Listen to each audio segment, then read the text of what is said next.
Hello बच्चों, welcome to your maths class. तो बच्चों, आज मैं क्लास 9th का चैप्टर 7 ट्रायंगल स्टार्ट कर रही हूँ। तो आइए देखते हैं ट्रायंगल में हमें क्या क्या पढ़ना है, क्या क्या चीजें हैं ट्रायंगल में। तो चलिए इंट्रोडक्शन से स्टार्ट करती हूँ मैं। तो देखिए, हमें पढ़ना है congruency of triangles, criteria for congruence of triangles. तो कॉन्ग्रुएंसी क्या होती है, ये आप लोगों को इस वर्ड का मीनिंग पता होना चाहिए। तो कॉन्ग्रुएंसी किसी भी चीज के लिए अप्लाई हो सकती है, लेकिन यहाँ हम ट्रायंगल की कॉन्ग्रुएंसी पढ़ने वाले हैं। टू ट्रायंगल्स कब कब कॉन्ग्रुएंट होते हैं। तो कॉन्ग्रुएंट ट्रायंगल्स का क्या मतलब होता है, जब दो ट्रायंगल्स बिल्कुल एक के ऊपर एक रख दिए जाए तो नीचे वाला ऊपर वाले से ढक जाए, दैट इज कॉन्ग्रुएंसी। तो उसको हम बोलते हैं दोनों ट्रायंगल कॉन्ग्रुएंट हैं। लेकिन ज्योमेट्री में जब हम एक चैप्टर पढ़ने जा रहे हैं तो इसमें ट्रायंगल को कॉन्ग्रुएंट दिखाने के लिए कुछ क्राइटेरिया होते हैं। तो उन्हीं क्राइटेरिया के बारे में हम समझते हैं कि कब कब हम ट्रायंगल को कॉन्ग्रुएंट दिखा सकते हैं, मतलब क्या क्या रूल अप्लाई करके दो ट्रायंगल्स को कॉन्ग्रुएंट दिखा सकते हैं। तो आइए हम देखते हैं। देखिए, इसमें ये 5 रूल्स हैं, ये कैसे कैसे होंगे आपको बताऊंगी मैं। SAS, ASA, AAS, SSS और RHS। तो सबसे पहले हम SAS के बारे में डिस्कस करते हैं। हम दो ट्रायंगल्स ले लेते हैं। SAS का मतलब क्या होता है, side angle side. Two triangles हम ले लेते हैं। मान लेते हैं हमारा एक ट्रायंगल है ABC और दूसरा ट्रायंगल हम ले लेते हैं PQR। ठीक है। तो इसमें देखो, अगर हमारी ये साइड 2 सेंटीमीटर है, ये साइड 2 सेंटीमीटर है, ये मान लो 3 सेंटीमीटर है, ये 3 सेंटीमीटर है, और ये एंगल, बीच का एंगल 45 डिग्री है, इसका भी है 45 डिग्री। तो हम कह सकते हैं कि ट्रायंगल ABC, ये हमारा जो ट्रायंगल है, ट्रायंगल ABC इज कॉन्ग्रुएंट। ये कॉन्ग्रुएंसी का साइन होता है टू ट्रायंगल PQR। कैसे, देखो AB is equal to PQ, है ना, ये है 2, ये है 2। फिर BC इक्वल टू QR, ये दोनों साइड्स भी आपस में इक्वल है। And angle B equal to angle Q, ये इसका पूरा नाम ले लो, angle ABC equal to angle PQR। तो ये हो गया साइड एंगल साइड। तो कौन सी कॉन्ग्रुएंसी से हो गए, ये साइड एंगल साइड रूल से कॉन्ग्रुएंट हो गए। ठीक है। तो मतलब तीन चीजें इक्वल हमें दिखानी होती है। बेसिकली आप लोग ये जान लो कि तीन चीजें इक्वल दिखानी होती है। देखो, दो साइड्स आपस में इक्वल है, ये इसके इक्वल है, ये इसके इक्वल है। इन दोनों साइड के बीच में जो हमारा एंगल बन रहा है वो आपस में इक्वल है। तो ऐसी कॉन्ग्रुएंसी को बोलते हैं साइड एंगल साइड। ठीक है, क्लियर हुआ साइड एंगल साइड। अच्छा, अब दूसरा है एंगल साइड एंगल। तो सेकेंड एंगल साइड एंगल के लिए चलिए इसी डायग्राम में हम कर लेते हैं। इसको चलिए मिटाइए। एंगल साइड, अब ये वाला 45 है, 45 है, तुमने पहले बना रखा। मान लो ये हमारा है 60 डिग्री और इसका भी है ये 60 डिग्री, तो भी ये दोनों कॉन्ग्रुएंट हो जाएंगे। कौन सी कॉन्ग्रुएंसी इसमें होगी, एंगल साइड एंगल। देखो, ये एंगल इस एंगल के इक्वल है, ये एंगल इस एंगल के इक्वल है, और इनको बनाने वाली साइड, इन दोनों एंगल को बनाने वाली साइड, ये भी दोनों आपस में इक्वल है। तो ये हमारी कॉन्ग्रुएंसी क्या हो जाएगी, एंगल साइड एंगल। तो ये हमारे ट्रायंगल ABC और PQR कॉन्ग्रुएंट हो जाएंगे। Triangle ABC is congruent to triangle PQR। इस केस में हम लिख सकते हैं कौन सी कॉन्ग्रुएंसी है, एंगल मतलब ASA, angle side angle congruency. ठीक है बच्चों, क्लियर हुआ। अच्छा, थर्ड है हमारी AAS। अभी इन दोनों केसेस में हमने ये पढ़ा कि जैसे पहले वाले में साइड, दो साइड और उनके बीच का एंगल, सेकंड वाले में दो एंगल्स और उन्हीं के बीच की साइड। लेकिन AAS कैसे हो सकती है, इस तरह से। मान लो इसको छोड़ो, ये वाला हम हटा देते हैं। मान लो ये साइड हमारी है 4 सेंटीमीटर और ये साइड 4 सेंटीमीटर है। तो अब भी हमारा ट्रायंगल ABC और PQR आपस में कॉन्ग्रुएंट होंगे। कौन से कॉन्ग्रुएंसी से, AAS। ठीक है, आई बात समझ में। तो बस लिखने की जरूरत नहीं, हम फिर लिखेंगे triangle ABC is congruent to triangle PQR by the congruency AAS, मतलब एंगल एंगल साइड। ये वाला एंगल इसके इक्वल है, ये वाला एंगल इसके इक्वल है, और ये साइड इसके इक्वल है। ठीक, या इधर इसमें भी हम कर सकते हैं। ये अगर 4 कर दें तो इधर ये 4 कर देंगे, ये वाली 4 कर देंगे। ठीक है, ठीक है, 4 5 कुछ भी मतलब इक्वल होना चाहिए, तब भी हम बोल सकते हैं AAS। ठीक, तो हमारी AAS भी आगे समझ में बात। अच्छा, उसके बाद SSS, ये तो बहुत ही इजी है, मतलब सारी साइड इक्वल हो, इसमें एंगल की कोई बात नहीं। एंगल को छोड़ दो, एंगल छोड़ के सारी साइड्स इक्वल हो जाए। मान लो ये हमारी है 3, ये है 4 और ये है 5। यहाँ पर भी इसी तरह से 3, ये है 4, ये है 5, तो सारी साइड इक्वल है। तो हमारी कौन सी कॉन्ग्रुएंसी हो गई, SSS, side side side congruency. ये आपको ध्यान रखना है कि तीन चीजें इक्वल होना है। अच्छा, उसके बाद RHS क्या होती है, RHS होती है राइट एंगल ट्रायंगल में। राइट एंगल ट्रायंगल मतलब क्या होता है, जिसका एक एंगल 90 डिग्री का हो।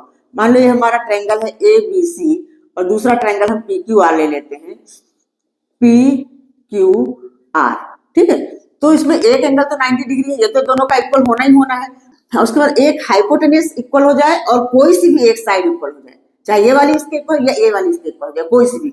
तो इस कॉन्ग्रुएंसी को बोलते हैं right angle hypotenuse side, right angle hypotenuse side, ये वाली कॉन्ग्रुएंसी हमारी हो जाएगी RHS कॉन्ग्रुएंसी। ठीक है बच्चों, क्लियर हो रही है बात, समझ में आ रही है ना? तो इतने टाइप की कॉन्ग्रुएंसी होती है। राइट एंगल ट्रायंगल में ये वाली कॉन्ग्रुएंसी यूज होती है, क्योंकि राइट एंगल में दोनों ही ट्रायंगल में एक एंगल तो 90 डिग्री होगा, और अगर हाइपोटेनस हाइपोटेनस के इक्वल है और एक साइड दूसरी साइड के इक्वल है तो RHS कॉन्ग्रुएंसी हम यूज कर लेते हैं। ठीक है बच्चों, क्लियर हुआ? अगर ये हाइपोटेनस के बदले ये वाली साइड इक्वल जाए तब तो हमारा ये साइड एंगल साइड एस वाला ही हो जाएगा। ठीक है, और RHS तब होता है जब हाइपोटेनस हाइपोटेनस के इक्वल होता है। तो ये 5 कॉन्ग्रुएंसी रूल ही होते हैं। ए ये कॉन्ग्रुएंसी कभी नहीं हो सकता। मान लो हम कोई ट्रायंगल ले लेते हैं, उसका एक एंगल है, एक एंगल 90 मान लेते हैं, एक 40 मान लेते हैं और एक 50 मान लेते हैं। ठीक है, तो हो गया पूरा 180 डिग्री। लेकिन इसी तरह के एंगल ले करके हम बड़ा ट्रायंगल भी तो बना सकते हैं, बड़ा ट्रायंगल भी तो बना सकते हैं। इसमें भी 90 डिग्री हो गया, ये हमारा 50 डिग्री हो जाएगा और ये हमारा 40 डिग्री हो जाएगा। तो क्या ये दोनों आपस में कॉन्ग्रुएंट है? कॉन्ग्रुएंट का मतलब होता है कि एक के ऊपर एक अगर रख दिया जाए तो नीचे वाला बिल्कुल ढक जाए। तो इस तरह से ए कॉन्ग्रुएंसी कभी नहीं होती। तीनों एंगल अगर इक्वल होते हैं तो वो ट्रायंगल कॉन्ग्रुएंट नहीं हो सकते, हो भी सकते हैं और नहीं भी हो सकते हैं। हमेशा जरूरी नहीं कि कॉन्ग्रुएंट ही हो, अगर उनकी साइड्स इक्वल होंगी तभी वो कॉन्ग्रुएंट होंगे। एंगल के साथ साथ साइड्स का इक्वल होना भी जरूरी है उस केस में। तो इसलिए ए कॉन्ग्रुएंसी, ये 5 कॉन्ग्रुएंसी रूल होते हैं, इनको आप लोग बिल्कुल लर्न करके रखिए। और इस चैप्टर में एक चीज और हम पढ़ेंगे शायद एक्सरसाइज 7.2 में, कि जो आइसोस्केलस ट्रायंगल होता है, आइसोस्केलस ट्रायंगल का मतलब होता है जिसकी दो साइड्स इक्वल होती है। जैसे ये साइड इस साइड के इक्वल है, मान लो ये हमारा ट्रायंगल है ABC, तो AB equal to AC, then angle B equal to angle C भी होगा। जो इक्वल साइड्स होते हैं उनके अपोजिट एंगल्स भी इक्वल होते हैं। और इसका उल्टा भी हम बोल सकते हैं, अगर ये दोनों एंगल इक्वल दिए हुए हैं तो हम इनकी साइड्स को भी इक्वल बोल सकते हैं। If angle B equal to angle C given है तो हम बोल सकते हैं कि AB इक्वल टू AC। ये सारे यूज होंगे हमारे क्वेश्चन को सॉल्व करने में। ठीक है, तो एक फैक्ट ये भी है, इसको भी आप लोग लर्न करके रखिए। In a triangle if two sides are equal then the angles opposite to those sides are also equal. ठीक है, in a triangle if two sides are equal then the angles opposite to those sides are also equal. ठीक है, angle opposite to equal sides are equal, बस ये इस fact को आपको याद करके रखना है। तो आई होप आप लोगों को सारी चीजें समझ में आ गई होंगी। इन्हीं सब चीजों को यूज करके हमें क्वेश्चन सॉल्व करने हैं। तो आइए चलते हैं एक्सरसाइज 7.1 के कुछ क्वेश्चंस कर लेते हैं। हाँ बच्चों, तो हमारा 7.1 एक्सरसाइज का पहला question, in quadrilateral ACBD AC equal to AD, in quadrilateral ACBD, ये रहा हमारा ACBD, AC equal to AD ये दिया हुआ है, एंड AB बाइसेक्ट्स एंगल है। ये AB जो है इस पूरे एंगल A को बाइसेक्ट करती है, दैट मींस ये वाला एंगल और ये वाला एंगल दोनों इक्वल हो जाएंगे। तो हमें शो करना है triangle ABC is congruent to triangle ABD।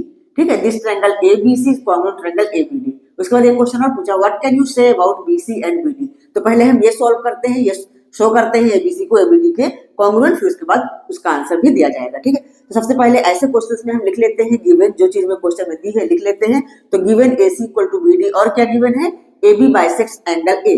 ये भी तो हमें गिवन है कि AB bisects angle A, angle A, that means इसको हम ऐसा लिख सकते हैं, जब ये बाइसेक्ट कर रहा है that means angle CAB equal to angle DAB, angle CAB equal to angle DAB। ये भी हमारा आ गया गिवन में। अच्छा, हमें प्रूफ क्या करना है, तो इसके लिए हम लिखते हैं टू प्रूफ। टू प्रूफ में triangle ABC is congruent to triangle ABD, ये हमें प्रूफ करना है। अब हम प्रूफ करते हैं, अब यहां से हमारा क्वेश्चन स्टार्ट होता है, प्रूफ कैसे करेंगे। तो देखो, इन्हीं दोनों ट्रायंगल को हमें कॉमन दिखाना है, तो हम इस तरह से लिखते हैं, in triangle ABC and triangle ABD क्या क्या चीज इक्वल है। सबसे पहले तो वो चीज लिख लेते हैं जो हमें दिया होता है, गिवन होता है। तो सबसे पहले हम लिखेंगे AC इक्वल टू BD। ये कहां से आया, ये हमको क्वेश्चन में गिवन है, इसलिए ब्रैकेट में लिखना जरूरी है। अच्छा, दूसरी चीज, अभी ये भी तो हमें पता है कि angle CAB equal to angle DAB। ये रहा एंगल CAB हमारे इस ऊपर वाले ट्रायंगल का हिस्सा है और एंगल DAB नीचे वाले ट्रायंगल का हिस्सा है, तो हम इसको भी लिख लेंगे, angle CAB equal to angle DAB। ये कहां से मिला, ये भी हमको क्वेश्चन में ही गिवन है, इस रूप में दिया है कि AB बाइसेक्ट्स एंगल A, इसीलिए हमने यहाँ इसको पूरा लिख लिया है कि बाइसेक्ट करने के बाद क्या हो रहा है, ये दोनों एंगल्स इक्वल हो जाएंगे। अच्छा, तीसरी चीज देखो, हमने बताया था ना कॉन्ग्रुएंसी प्रूफ करने के लिए तीन चीजें तो इक्वल होनी चाहिए। तो तीसरी चीज हम इसमें क्या लेंगे, अब हम देखो ध्यान से देखें अगर अपना डायग्राम, तो हमारा AB जो है दोनों ही ट्रायंगल का पार्ट है, ABC का भी है और ABD का भी। तो AB इक्वल टू AB दोनों में हो जाएगा, इसको हम लिखेंगे कॉमन। तो थर्ड वाला हमारा हो जाएगा A B equal to A B. अभी ए बी दोनों ही ट्रायंगल में, इसलिए A B equal to A B लिखेंगे और इसको लिखेंगे हम कॉमन। ठीक है, तो अब देखो तीन चीजें हो गई ना इक्वल, क्या, साइड एंगल साइड हो गया ना, एस ए एस, तो by S A S congruency, by S A S, ये हमारा हो गया triangle A B C is congruent to, by S A S triangle A B C is congruent to triangle A B D. ठीक है, ये हमने prove कर दिया, तो हेंस प्रूव्ड, हेंस प्रूव्ड, ये चीज तो हमने प्रूव कर दी। अच्छा, इसमें सेकंड पार्ट में क्या पूछा जा रहा है, what can you say about BC and BD. अब जब दोनों ही ट्रायंगल कॉन्ग्रुएंट हो गए तो बीसी भी बीडी के इक्वल होगा, बीसी और बीडी आपस में इक्वल ही होंगे, मतलब बीसी और बीडी दोनों इक्वल हो जाएंगे बाय सीपीसीटी। तो हम यहाँ पे लिखेंगे बाय सीपीसीटी। सीपीसीटी का फुल फॉर्म होता है corresponding parts of the congruent triangle, मतलब जब दो ट्रायंगल कॉन्ग्रुएंट हो जाते हैं तो उनके बाकी के बचे हुए पार्ट्स भी इक्वल होते हैं। तो by CPCT BC equal to हो जाएगा हमारा बीडी। तो ये पूछा है कि आप क्या कह सकते हो, what can you say about BC and BD, तो बीसी इक्वल टू बीडी हम ये कह सकते हैं। ठीक है बच्चों, क्लियर हो रहा है, समझ में आ रहा है, क्वेश्चन समझ में आया। तो चले नेक्स्ट क्वेश्चन, क्वेश्चन नंबर 2 की तरफ। हाँ बच्चों देखिए क्वेश्चन 2 है, इसमें डायग्राम बना हुआ है, इसमें बोला गया है ABCD is a quadrilateral, this ABCD is a quadrilateral in which AD equal to BC, this AD equal to BC and angle DAB, this angle equal to angle CBA, ये वाला एंगल, ये दो चीजें गिवन में है तो मैंने लिख लिया है। अच्छा, उसके बाद हमें प्रूव क्या करना है, triangle ABD is congruent triangle BAC, triangle ABD is congruent triangle BAC। ध्यान देना है आपको कौन से ट्रायंगल के बारे में बात की जा रही है, ट्रायंगल ABD, ये वाला देखो ऊपर वाला ट्रायंगल, इसको हम रेड बाउंड्री कर देते हैं इसकी, तो समझ में आएगा। दिस ट्रायंगल, ये ट्रायंगल ABD है, triangle ABD is congruent triangle BAC, ये वाला हमारा BAC हो जाएगा। ठीक है बच्चों, समझ में आ रही है बात, ये BAC हमको कॉन्ग्रुएंट दिखाना है। तो टू प्रूव में हम ये लिख लेते हैं, जब जो प्रूव करना है, तो तीन चीजें प्रूव करने के लिए बोली गई हैं, तो सबसे पहले हम कॉन्ग्रुएंट वाला ही करेंगे, उसी में से बाद में सारी चीजें आ जाएंगी। ABD is congruent to triangle BAC। दूसरी चीज क्या हमें प्रूव करना है, BD इक्वल टू है AC, और third number angle ABD equal to angle BAC, ये सारी चीजें हमें प्रूव करनी है। अब हम प्रूफ इसका करते हैं। तो प्रूफ में हम कैसे करेंगे, जिन ट्रायंगल को प्रूफ करने के लिए बोला गया है उन्हीं ट्रायंगल के अंदर हम देखेंगे क्या क्या इक्वल हो सकता है, तीन चीजें इक्वल करनी है हमें। तो हम लिखेंगे in triangle ABD and triangle BAC। सबसे पहले जो हमें दिया हुआ है वो हम लिख लेते हैं AD इक्वल टू BC। देखो AD जो है इस ट्रायंगल BAD का पार्ट है, और BC कौन से ट्रायंगल का पार्ट है, ये दूसरा ट्रायंगल जो BAC। तो इन दोनों ट्रायंगल में ये चीज तो इक्वल है, तो हम क्या लिखेंगे AD इक्वल टू BC, ये हमें क्या है, गिवन है, दिया हुआ है। ठीक है, तो इसमें हम लिखेंगे गिवन। अच्छा, दूसरी चीज हमें एक एंगल भी तो दिया हुआ है, angle DAB, this angle DAB equal to angle CBA। हमारे इस ट्रायंगल ABD का हिस्सा है ये एंगल DAB। ठीक है, तो इसको भी हम लिख लेंगे angle DAB equal to angle CBA, ये भी हमें मिल जाएगा गिवन में। तो देखो दो चीजें तो हमें गिवन ही है, थर्ड हमें अपने आप ढूंढ लेनी है, तीन चीजें इक्वल होते ही हमारे ट्रायंगल कॉन्ग्रुएंट हो जाएंगे। तो अब और कौन सी चीज इसमें इक्वल हो सकती है, अब अगर हम ध्यान से देखें अपना ट्रायंगल देखो, ट्रायंगल का नाम देखो ABD और BAC। हम क्या देख रहे हैं, इसमें AB है, इसमें BA है, लेकिन AB और BA एक ही चीज तो है।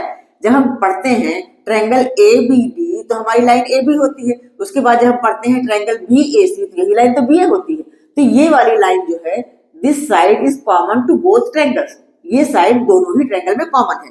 तो थर्ड चीज हम क्या लिखेंगे, AB इक्वल टू BA, ऐसे लिखेंगे ज्यादा सही रहे, AB इक्वल टू AB लिखोगे तब भी करेक्ट है, लेकिन जैसे ट्रायंगल का नेम है देखो ABD और BAC, तो इसलिए हमने AB इक्वल टू BA लिखा, दोनों सेम चीज है, ये कॉमन है,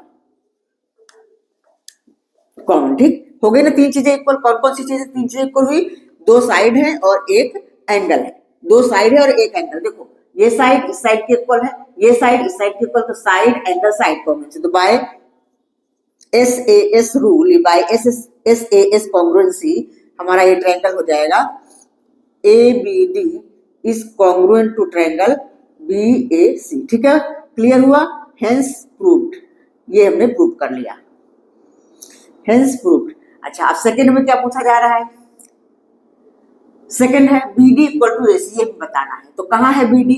ये रही BD और ये रही AC। तो BD और AC भी इन्हीं दोनों ट्रायंगल का ही तो पार्ट है। तो बस सेकंड के लिए खाली यही लिखेंगे, by CPCT BD equal to AC, ये भी हो गया। थर्ड में क्या ABD equal to BAC, ABD this angle, ये angle equal to angle BAC, ये वाला एंगल BAC।